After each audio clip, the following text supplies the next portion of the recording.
ફરી એકવાર સ્વાગત છે આપ સર્વ વિદ્યાર્થી મિત્રોનું તમારી પોતાની યુટ્યુબ ચેનલમાં। આજે આપણે ધોરણ 6ના હિન્દી વિષયના પાઠ નંબર 2ના અભ્યાસ અને સ્વાધ્યાયનું સંપૂર્ણ સોલ્યુશન જોશું। આપણી આ ચેનલ પર ધોરણ 6ના હિન્દીના બધા જ પાઠના સ્વાધ્યાય અને અભ્યાસનું સોલ્યુશનના વિડીયો મૂકી દીધેલ છે, જેની લિંક ડિસ્ક્રિપ્શનમાં આપેલ છે। સૌપ્રથમ આપણે તેનો જોઈએ અભ્યાસ। प्रश्न 1, निम्नलिखित प्रश्नों के उत्तर दीजिए। नंबर 1, नेपोलियन और उसकी बहन के स्वभाव में क्या अंतर था? तो नेपोलियन सच बोलने से डरता नहीं था, इसमें सच्चाई का सामना करने का साहस था। अपने कारण हुई दूसरे की हानि वह सहन नहीं कर सकता था। उसकी बहन का चरित्र इसके विपरीत था। वह डरपोक थी और सच्चाई का सामना नहीं कर सकती थी। वह झूठ बोलकर सच्चाई से बच निकलने में ही अपनी भलाई मानती थी। उसे केवल अपने बचाव की चिंता थी, दूसरों के नुकसान की नहीं। इस प्रकार नेपोलियन और उसकी बहन के स्वभाव में बहुत अंतर था। नंबर 2, आप नेपोलियन की जगह होते तो क्या करते? तो जब उसे नेपोलियन का धक्का लगने से अमरूद बेचने जाने वाली लड़की के अमरूद कीचड़ में गिरकर खराब हो गए थे। अब वह उन्हें बेच नहीं सकती थी। उसे डर था कि अब वह अपनी माँ को क्या जवाब देंगी। नेपोलियन को लगा कि उसके कारण उस गरीब लड़की की हानि हुई। उसकी हानि को पूरा करना उसने अपना फर्ज समझा। उसने अपनी माँ को सच सच हकीकत बता दी और उस लड़की को माँ से पूरे पैसे दिलवाए। अगर नेपोलियन की जगह में होता तो मैं भी उसी की तरह उस गरीब लड़की का नुकसान न होने देता। नंबर 3, आप अपने जेब खर्च का उपयोग किसी प्रकार करते हैं? तो जवाब से मुझे जेब खर्च के लिए प्रतिदिन 10 रुपये मिलते हैं। मैं सभी पैसे खर्च नहीं करता। हमारे स्कूल के उपहार गृह में चीज़ें किफ़ायती दरों पर मिलती है, इसलिए स्कूल में नाश्ता करने के बाद भी मेरे पास कुछ रुपये बच जाते हैं। इन्हें मैं अपने पास बचा कर रखता हूँ। कभी किसी सहपाठी को सहायता की आवश्यकता हो तो मैं इस बचत में से उसकी मदद करता हूँ। छोटी बहन की वर्षगांठ का उपहार भी मैं इसी बचत की रकम से खरीदता हूँ। माताजी और पिताजी के जन्मदिनों पर इसी बचत में से उनके लिए फूलों के हार जरूर लाता हूँ। इस प्रकार अपने जेब खर्च का मैं आवश्यकता के अनुसार उपयोग करता हूँ। त्यार पछी जो है नंबर 4, बापू के बारे में आप क्या जानते हैं? तो जवाब से बापू का पूरा नाम मोहनदास करमचंद गांधी था। लोग उन्हें महात्मा गांधी के नाम से जानते हैं। महात्मा गांधी जी ने देश की आज़ादी के लिए अंग्रेजों से लंबी लड़ाई लड़ी। वे अनेक बार जेल गए। उन्होंने कई सत्याग्रह किए। आज़ादी की लड़ाई में देश की जनता ने उनका पूरा साथ दिया। लोगों ने उन्हें राष्ट्रपिता का सम्मान दिया। 15 अगस्त 1947 को हमारा देश स्वतंत्र हुआ। 30 जनवरी 1938 को दिल्ली से बापू की हत्या हो गई। बापू ने हमें शांति, प्रेम और अहिंसा का संदेश दिया। उनकी समाधि राजघाट के नाम से प्रसिद्ध है। नंबर 5, बापू धन क्यों इकट्ठा कर रहे थे? उस समय देश में आज़ादी के लिए आंदोलन चल रहा था। बापू उसके नेता थे। आंदोलन के लिए धन की जरूरत पड़ती थी। बापू यह धन कहाँ से लाते? इसलिए वे सारे देश में घूम घूम कर सभाएं करते और धन इकट्ठा करते थे। नंबर 6, आपको कौमुदी का पात्र कैसा लगा? क्यों? मुझे कौमुदी का पात्र बहुत प्रेरक लगा। महिलाओं को गहनों के प्रति स्वाभाविक मोह होता है। फिर कौमुदी तो अभी 16 साल की बालिका थी। इसके गहने बहुत कीमती थे। इसे गहने दोबारा नहीं बन सकते थे। फिर भी देश की आज़ादी के लिए उसने अपने गहनों का त्याग कर दिया। गांधी जी को अपने सभी गहने भेंट कर उसे साबित कर दिया कि देश प्रेम से बढ़कर कुछ भी नहीं है। इसलिए कौमुदी का पात्र हम सब के लिए बड़ा प्रेरणादायक है। नंबर 7, क्या आपने भी कभी अपने माता पिता के सामने गलती स्वीकार की है? उस घटना को अपने शब्दों में बताइए। जोइए, जब एक बार छुट्टी के दिन में अपनी सोसाइटी के मैदान में साथियों के साथ क्रिकेट खेल रहा था। बल्लेबाजी करते समय मैंने गेंद को इतनी जोर से मारा कि एक मकान की खिड़की का कांच टूट गया। मकान के मालिक क्रोधित होकर बाहर आए और पूछा, मेरा कांच किसने तोड़ा? साथियों ने मेरा ही नाम लिया। उस जन्नत ने जाकर मेरे माता पिता से इसकी शिकायत की। मैंने अपनी गलती मान ली। वे सज्जन भी खुश हुए और बोले, कोई बात नहीं बेटा, खेलो जरूर, पर इतना ध्यान रखो कि किसी का नुकसान न हो। प्रश्न नंबर 2, संयुक्त वर्ण से बने दो शब्द लिखिए। જોઈએ नंबर 1, द वत्ता ध वत्ता द्र बराबर शुद्ध, बुद्ध અને क्रुद्ध। नंबर 2, त वत्ता त बराबर वित, कुत्ता छत्ता। नंबर 3, द्र वत्ता म वत्ता पद्म, पद्म छद्म અને सद्म। नंबर 4, द वत्ता व वत्ता द्र विद्वान, द्वारा, द्वेष। नंबर 5, ह वत्ता म वत्ता हम, ब्रह्म, ब्रह्मांड, ब्रह्मांड।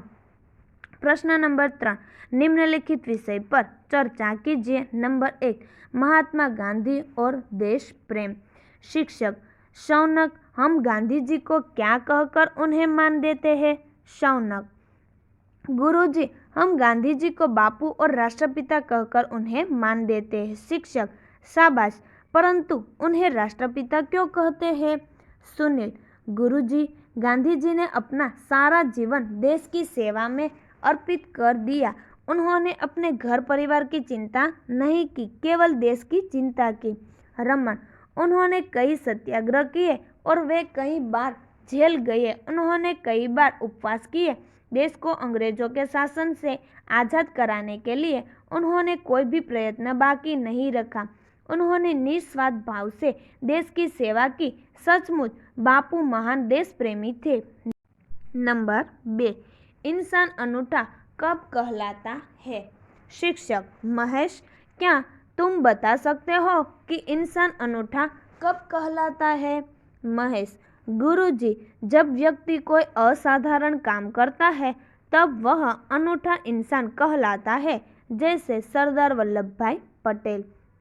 शिक्षक, उन्होंने कौन सा अनूठा काम किया था? महेश, गुरुजी, जब हमारा देश आज़ाद हुआ तब यह लगभग 600 रियासतें थी। इनमें से कुछ राजा बड़े अट्ठी थे। वे अपनी रियासत छोड़ने को तैयार नहीं थे। सरदार पटेल ने बड़ी कुशलता से सभी राजाओं से उनकी रियासतें ली और एक स्वतंत्र राष्ट्र का निर्माण किया। सभी लोग सरदार का लोहा मान गए।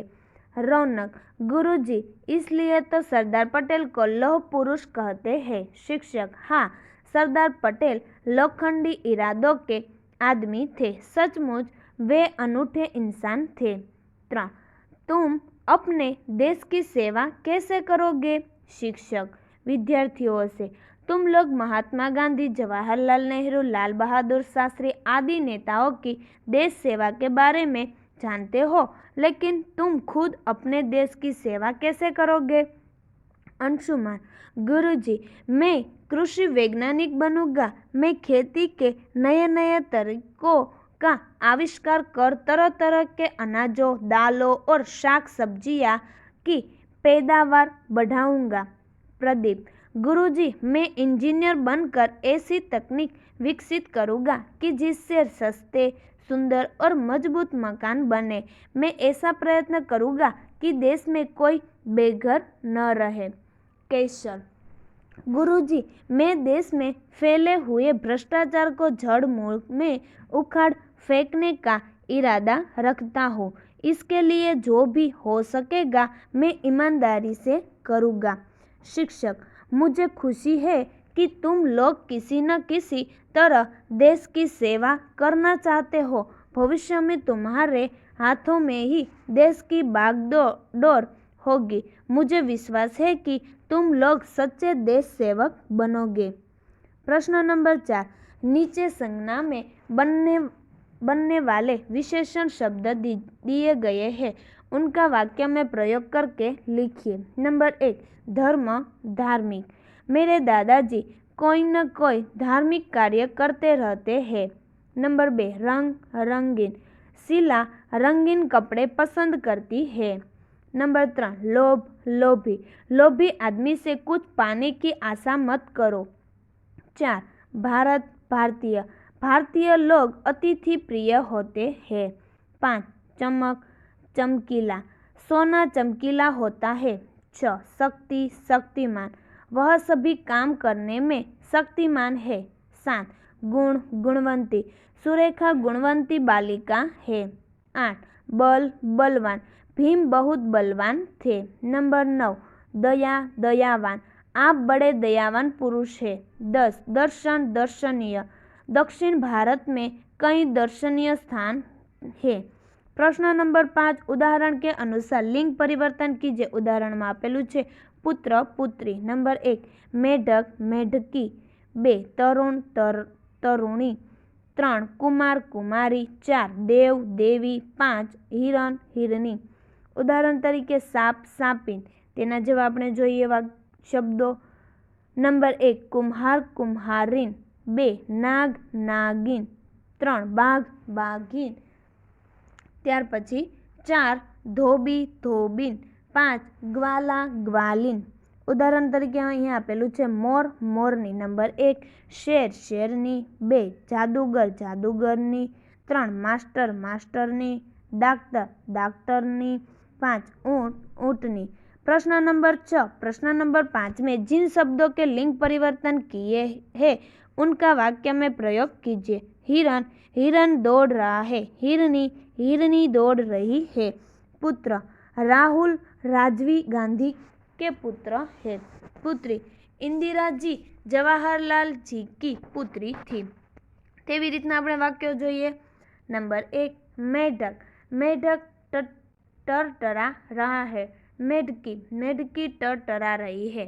नंबर 2, तरुण, तरुण कॉलेज जा रहा है। तरुणी, तरुणी कॉलेज जा रही है।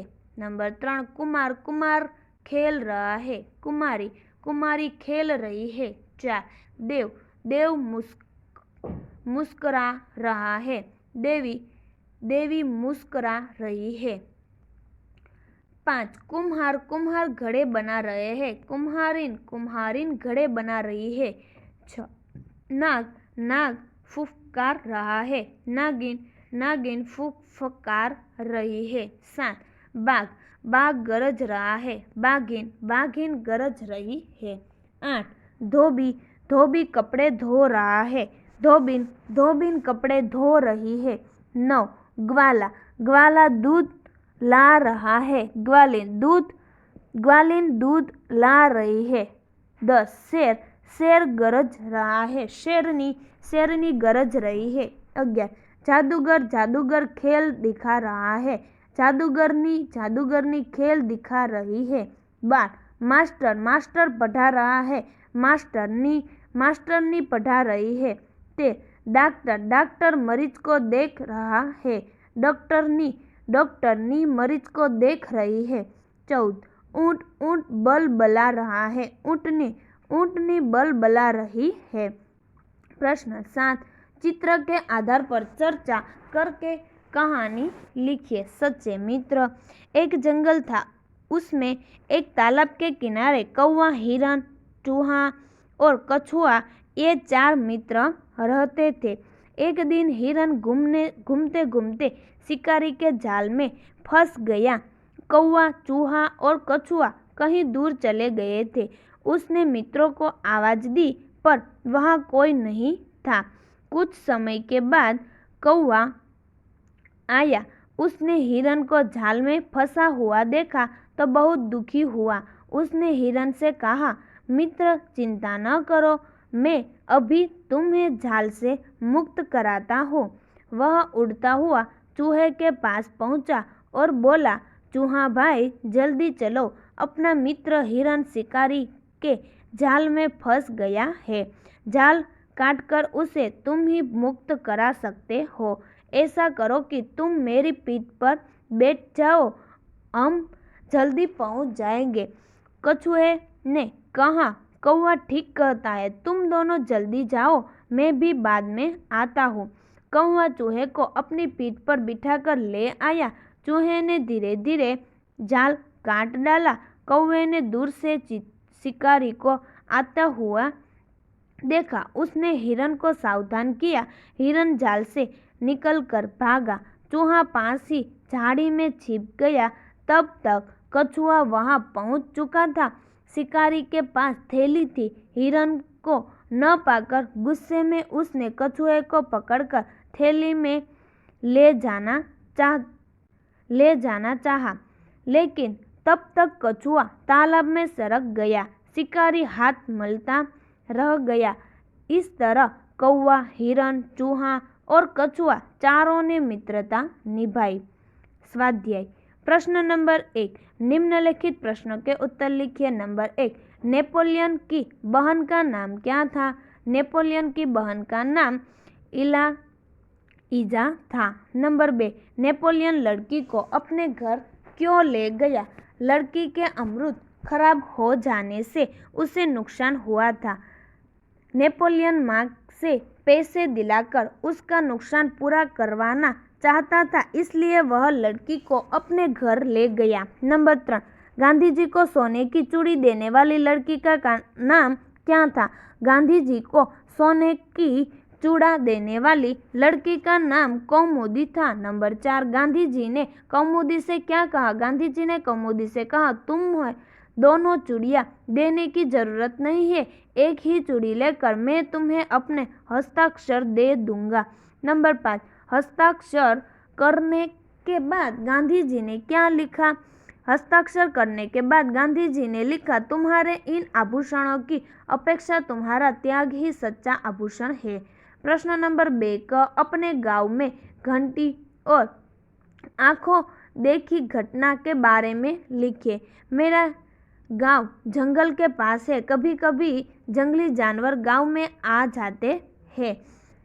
एक दिन मैं अपने मित्र के साथ उसके घर के पीछे खेल रहा था। अचानक तेंदुआ दबे पांव आया और उसने मेरे मित्र पर हमला कर दिया। मैं जोर से चिल्लाया, तेंदुआ, तेंदुआ, बचाओ, बचाओ। आवाज सुनकर मित्र की माँ एक डंडा लेकर दौड़ी और तेंदुए पर टूट पड़ी। उसका उग्र रूप देखकर तेंदुआ भाग गया। मेरी जान में जान आई। मित्र की गर्दन पर तेंदुए के पंजे के खरोंच पड़े थे। कोई गहरा घाव नहीं पड़ा था। कई लोग वहां जमा हो गए। सबने मित्र की मां के साहस की प्रशंसा की। इस घटना को कोई साल हो गए पर मैं इसे आज तक नहीं भूल सका। वह बहादुर माँ आज हमारे गांव की सरपंच है। ख, इस इकाई के आधार पर अपने मित्रों से पूछने के लिए 5 प्रश्न बनाएं। नंबर 1, तुमसे किसी का नुकसान हो जाए तो क्या तुम उसकी भरपाई करोगे? नंबर 2, क्या तुम नेपोलियन की तरह अपने माता पिता के आगे सच बोलते हो? 3, तुम्हारे सच बोलने से तुम्हें नुकसान हो रहा हो तो क्या तुम उसे सहन कर लोगे?